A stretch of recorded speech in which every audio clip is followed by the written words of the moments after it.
Boa tarde, alunos. Nós vamos para a nossa primeira aula, uma aula de revisão sobre eletricidade, né? Sobre os fenômenos que são resultantes da passagem do fluxo de cargas elétricas, tá?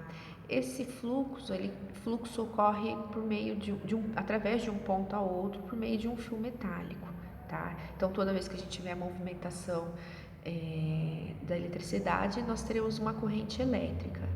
Nós vimos que existem materiais que facilitam essa passagem da eletricidade, né? Essa condução, esse fluxo de cargas elétricas. Esses materiais são chamados de materiais condutores, que é o caso dos metais, né? Muito utilizado é o cobre.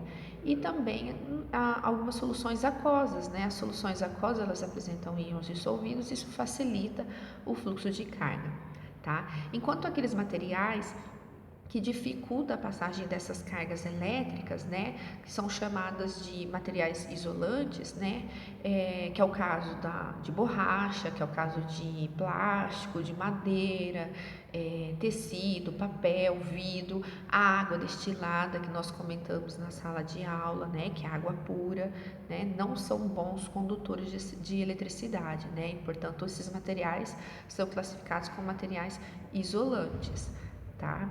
Bom, para compreendermos melhor, né, sobre a eletricidade, nós também estudamos sobre a estrutura da matéria, né? Nós vimos que a matéria ela é formada por átomos. Átomos é a menor partícula que compõe a matéria. Esse átomo, ele também é dividido em subpartículas, né?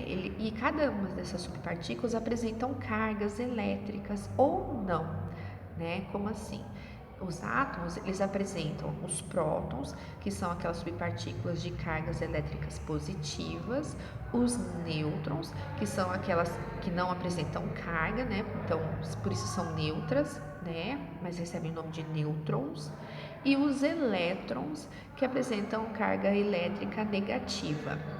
Nós vimos que os elétrons estão localizados estão divididos ocupam camadas diferentes chamadas de eletrosfera que orbitam em torno de um núcleo onde vão estar acumulados os prótons e os nêutrons. Se a gente comparasse o átomo com o sistema planetário, o núcleo do átomo seria como o Sol.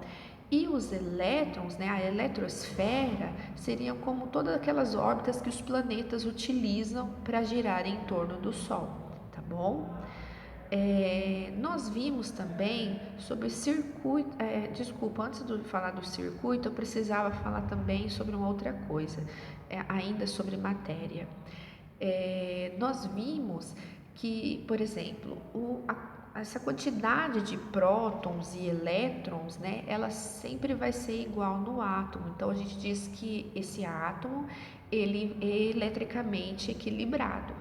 Mas pode acontecer de ter uma variação, uma instabilidade e esse átomo acabar doando elétrons para um outro átomo ou até mesmo receber elétrons vindo de outro átomo, tá?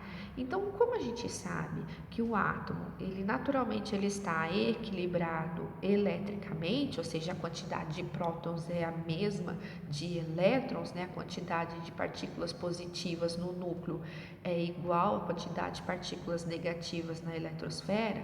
Quando esse átomo ele doa elétrons para um outro átomo, o átomo que está perdendo, ele acaba ficando eletricamente positivo, ou seja, a quantidade de elétrons passa a ser menor que a quantidade que ele tem de prótons no núcleo.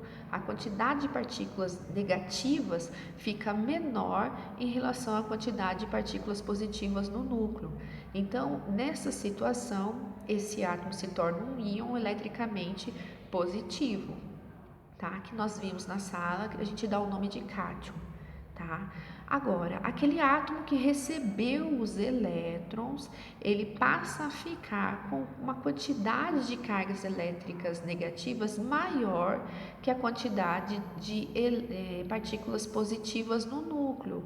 Então, Toda vez que o átomo recebe elétrons, ele fica eletricamente negativo. Ele se torna um íon eletricamente negativo, que a gente dá um nome de ânion. Tudo bem? Bom, agora sim nós vamos falar sobre o circuito elétrico.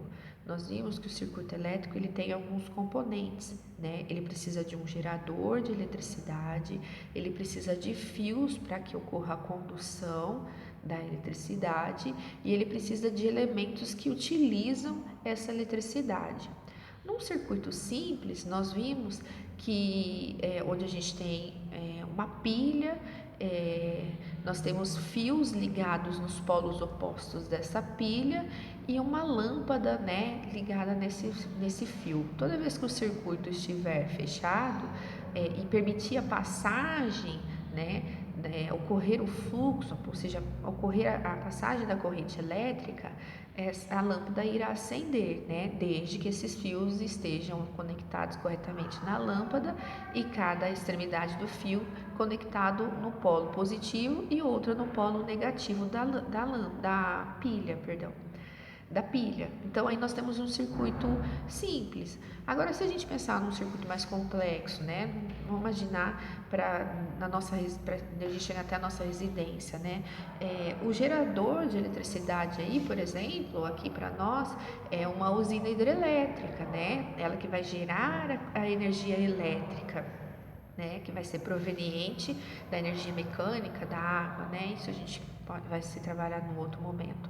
Bom, mas vamos lá. Essa usina hidrelétrica que está convertendo energia mecânica em energia elétrica, né? Ela não está produzindo. Nós vimos no princípio da conservação da energia que, né, a energia ela não é criada, mas ela é transformada. Então, essa transformação da energia mecânica em energia elétrica nas usinas, sendo então um gerador de energia elétrica, essa energia será levada até a nossa residência por meio de fios, né,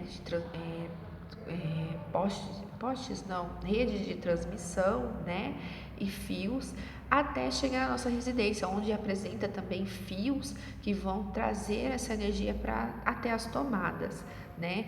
Os elementos aí que vão utilizar essa energia são todos equipamentos que utilizam energia elétrica, né?